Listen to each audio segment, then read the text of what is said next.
Shalom, selamat malam Bapak Ibu. Jumpa lagi dalam program My Way, renungan singkat malam hari. Sebelum kita membaringkan diri untuk tidur, saya mengajak kita untuk merenungkan satu bagian firman Tuhan yang terambil di dalam 1 Timotius pasal 4 ayatnya yang ke-8. Begini firman Tuhan, latihan badani terbatas gunanya, tetapi ibadah itu berguna dalam segala hal, karena mengandung janji, baik untuk hidup ini maupun untuk hidup yang akan datang.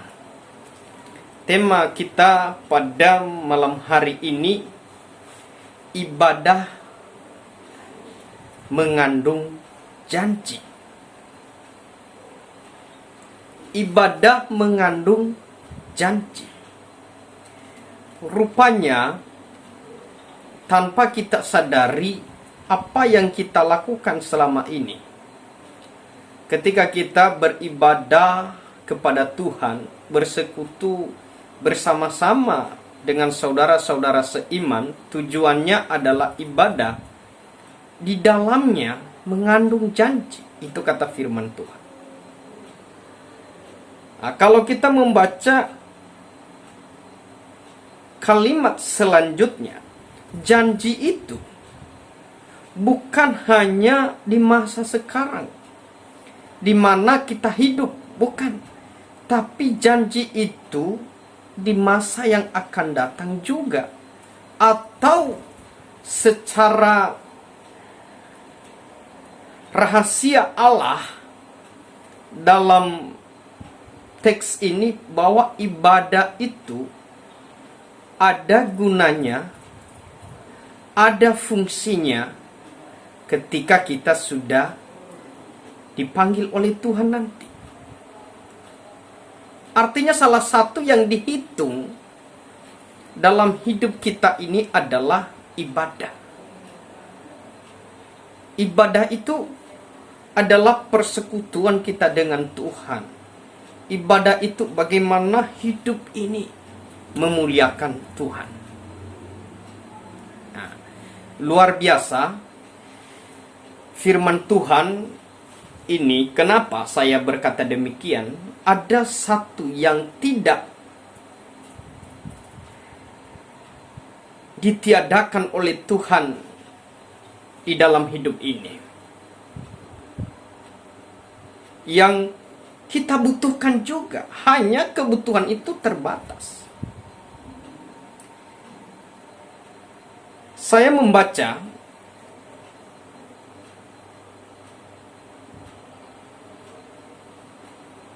Satu Timotius pasal 4 ayat 8 bagian A, latihan badani terbatas gunanya. Tuhan tidak berkata latihan badani tidak ada gunanya, tidak, tapi terbatas. Apa yang kita lakukan dalam hidup ini yang membuat fisik kita bagus? Kalau latihan badani itu artinya tubuh ini bergerak. Banyak artinya, bisa berolahraga, bisa bekerja, bisa fitness dan sebagainya. Itu bukan tidak berguna, tapi berguna, tapi ada masanya, ada batas usianya. Ketika kita sudah tidak ada lagi, Bapak Ibu, maka olahraga itu kita tidak perlukan, tidak terhitung. Gunanya adalah hanya untuk membuat kita tetap sehat, bugar.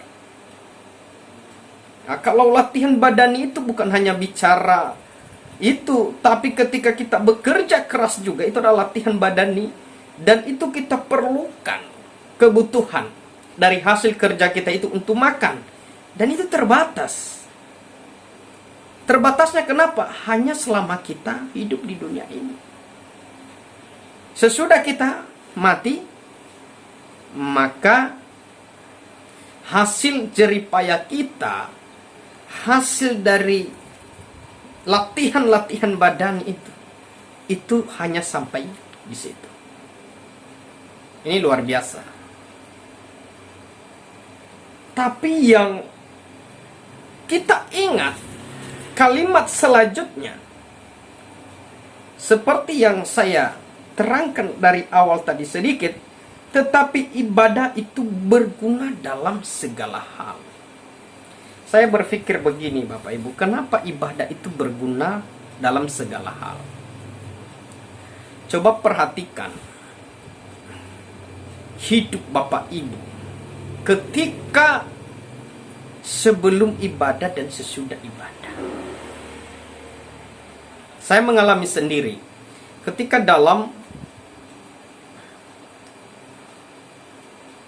rumah tangga atau dalam kehidupan sehari-hari saya, banyak tekanan, banyak pergumulan.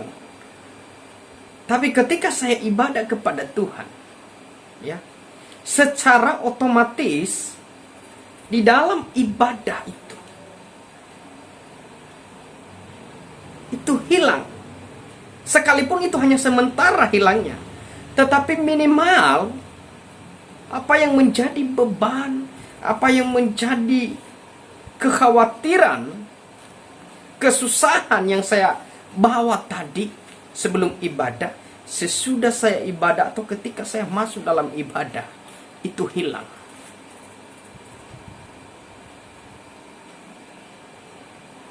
Itu firman Tuhan berkata bahwa marilah kepadaku hai yang letih lesu, maka aku memberikan kelegaan bagimu. Ketika kita datang kepada Tuhan, itu adalah ibadah. Maka keletihan, kecapean, kelesuhan kita tadi itu bisa hilang sejenak Bapak Ibu. Itu yang pertama. Yang kedua, kenapa dia berguna dalam segala hal? Rupanya ibadah itu membawa hidup ini dalam kehidupan yang positif.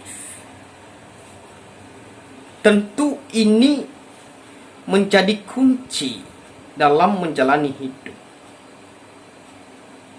Ketika rajin ibadah, tentu yang kita terima adalah firman Allah. Yang kita terima adalah nasihat-nasihat yang baik. Dan ketika nasihat itu kita resap, maka dapat kita aplikasikan dalam perjalanan hidup kita, sehingga cara berpikir kita juga positif. Yang mungkin tadi Bapak Ibu kita jengkel sama orang, menaruh dendam, sakit hati. Tapi ketika kita ibadah, kita mendengarkan firman Tuhan, kita membangun hubungan dengan Tuhan, maka itu akan dapat kita lalui, dapat kita lupakan. Kenapa? Karena ada firman Tuhan yang mengingatkan kita. Luar biasa. Dan bukan hanya itu saja, banyak guna daripada ibadah. Itu yang kedua. Yang ketiga, melalui ibadah kita bisa saling menolong satu sama lain. Perhatikan Bapak Ibu ya, ketika dalam satu persekutuan, dalam satu peribadahan, disitulah banyak kita tergerak. Hati ini banyak tergerak. Bagaimana supaya saya bisa menolong orang lain? Bagaimana supaya hidup ini dapat menjadi berkat? Bagaimana supaya hidup ini berdampak? Tidak lagi bagaimana supaya orang lain memperhatikan saya, tidak. Kenapa? Karena kita diingatkan, dituntut untuk ke sana melalui ibadah-ibadah yang kita lakukan sehari-hari. Bapak Ibu, banyak saat-saat ini yang mengalami kekosongan, mengalami kekeringan rohani karena tidak lagi ibadah. Saya pernah bertemu dengan seorang, ya kalau dibilang bapak-bapak belum bapak-bapak, tapi dia lebih berumuran, lebih tua daripada saya. Dan juga ibu-ibu, ada beberapa. Mereka sharing kepada saya. Dalam kondisi pandemi COVID-19 ini, di mana gereja-gereja ditutup sehingga ibadah offline yang kita lakukan selama ini, kita bertemu, bertatap muka dengan saudara-saudara seiman. Kita dibawa oleh pemimpin pujian untuk lebih dekat kepada Tuhan. Itu tidak lagi. Nah, ini kita lakukan ibadah secara online. Tapi mereka berkata, sepertinya kami yang saya rasa itu bukan jauh beda. Jauh sekali. Sepertinya dia haus. Dia mengalami kekeringan. Dia mengalami kekosongan. Nah, rupanya ibadah ini Bapak Ibu, memang kita tidak tahu secara langsung. Ya, tetapi nyata dalam kehidupan sehari-hari kita, khususnya dalam kerohanian kita, bahwa ibadah itu sangat penting. Ya, sangat berguna dalam segala hal.